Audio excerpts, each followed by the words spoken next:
आज के कार्यक्रम की शुरुआत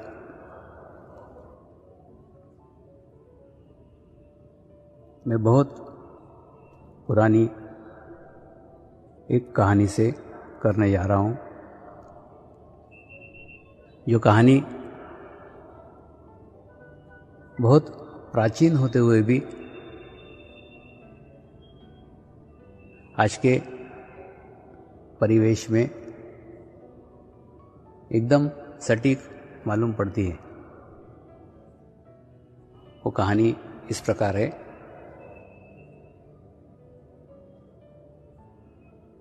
कि समुद्र में छोटे छोटे 5 आइलैंड थे। समुद्र में छोटे छोटे 5 बेट थे, जिन प्रत्येक आइलैंड के ऊपर, प्रत्येक बेट के ऊपर एक छोटा सा राज्य था। छोटे से राज्य का एक राजा था। प्रत्येक राज्य की अपनी एक न्याय संगत प्रणाली थी। प्रत्येक राज्य का अपना एक धर्म था।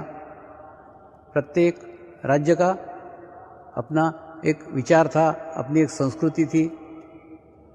तो सब जने बड़े सुख के साथ, बड़े आनंद के साथ रहते थे। लेकिन इन 5 राज्यों को एक दूसरे के बारे में कोई जानकारी नहीं थी। प्रत्येक राज्य का निवासी ये सोचता था कि बस इतना ही राज्य है, इतनी ही दुनिया है, उस राज्य के सीमा के बाहर कोई भी गया नहीं था। इसलिए सब लोग सुखी थे, सब लोग प्रसन्न थे, सब कुछ अच्छा था। लेकिन धीरे धीरे यातायात के साधन विकसित होने लग गए, संप्रेषण के साधन विकसित होने लग गए, कम्युनिकेशन के साधन विकसित होने लग गए। और धीरे धीरे उन राज्यों के लोगों ने जाना कि हमारे पास में भी और 4 राज्य हैं जो हमारे ही प्रकार के हैं, हमारे जैसे हैं। और आज तक हम सोच रहे थे कि केवल दुनिया इतनी है, इतनी नहीं है, इससे भी अलग और दुनिया है, इसके अलावा भी और राज्य हैं। तो धीरे धीरे उन लोगों का उन राज्यों में आना जाना शुरू हुआ, उन राज्यों का उनके राज्य में आना जाना शुरू हुआ, व्यापार व्यवसाय विकसित हुआ, धीरे धीरे संबंध विकसित हो गए। रोटी और बेटी के संबंध विकसित हो गए। धीरे धीरे वो करीब आने लग गए, वो पास में आने लग गए। लेकिन अचानक सारी दूरियां कम होने लग गई। और अचानक कुछ भी होता है, उसको हजम करना, उसको पचाना बड़ा कठिन हो जाता है। ठीक उसी प्रकार से हुआ। ये 5 राज्य पास में तो आ गए, लेकिन पास में आने के बाद में संस्कृतियों का टकराव होने लग गया, उनके धर्मों का टकराव होने लग गया। धर्मों का टकराव इसलिए होने लग गया क्योंकि प्रत्येक के धर्म अलग अलग थे, प्रत्येक की संस्कृतियां अलग थी, प्रत्येक के परमात्मा के बारे में देखने का दृष्टिकोण अलग था, प्रत्येक के आधार स्तंभ अलग अलग थे, प्रत्येक की मान्यताएं अलग अलग थी। और धीरे धीरे इन्हीं कारणों के कारण आपस में झगड़े होने लग गए, आपस में युद्ध होने लग गए। और 5 राज्य एक दूसरे के साथ युद्ध करने लग गए, झगड़े करने लग गए। और झगड़े इस बात के ऊपर हो रहे थे कि मेरा परमात्मा श्रेष्ठ कि तेरा परमात्मा श्रेष्ठ। प्रत्येक व्यक्ति अपने परमात्मा को श्रेष्ठ बता रहा था, अपने धर्म को श्रेष्ठ बता रहा था। ये सब नीचे चल रहा था। ऊपर हिमालय में उच्च शिखर के ऊपर, गौरी शंकर के ऊपर एक मुनि ध्यान करते बैठे हुए थे, मेडिटेशंस करते बैठे हुए थे। उन्होंने अंतर्ज्ञानी दृष्टि से ये सब कुछ नजारा देखा।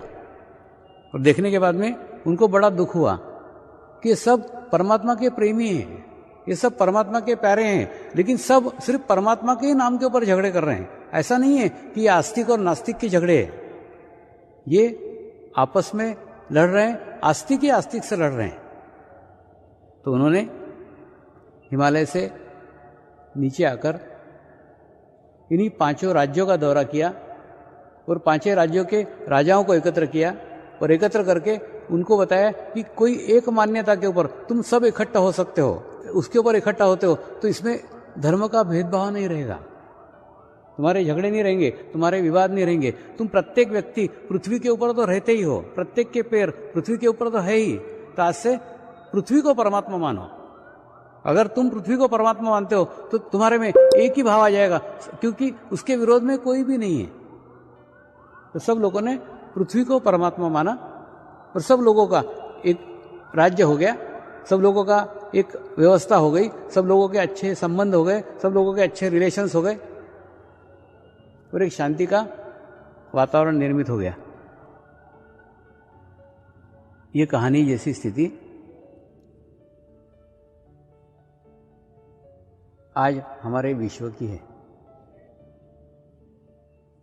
विश्व भी कम्युनिकेशन के कारण,